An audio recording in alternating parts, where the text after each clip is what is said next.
terms of local government performance, work continues to strengthen the performance of local government as financial challenges in municipalities unfortunately still persist. An interministerial committee has been established to support distressed municipalities. Local government reforms are being introduced through the review of current legislative and regulatory framework with the development of the white paper on a local government. The presidential working group that we have all heard about has also been established to support metros, including the implementation of metro trading service reforms, and we have already seen a lot of progress in cities such as eThekwini, and we are seeing slight progress as well in municipalities or cities such as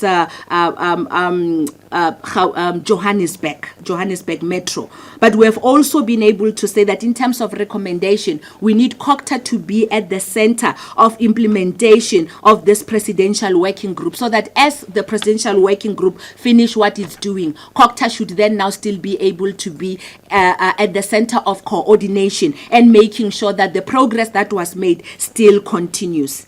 And part of the recommendation, we are also saying that we need to implement a national municipal recovery and accountability framework. We also need to deploy rapid response technical teams for failing municipalities. And we are saying this precisely because we have seen that when you send or you centralize intervention from the national level, we have seen a lot of progress happening in that regard. For example, the water and sanitation department, we have seen them going to municipalities, and we have seen a lot of changes as it relates to technical support. We have also seen ESCOM going into municipalities as well, and we have already been able to register a lot of progress as it relates to that. We need to introduce mandatory financial recovery plans for unfunded budgets, because that's another issue that we have seen in many of our struggling municipalities. We need to reform local government's fiscal framework to address unfunded mandates, most especially in those municipalities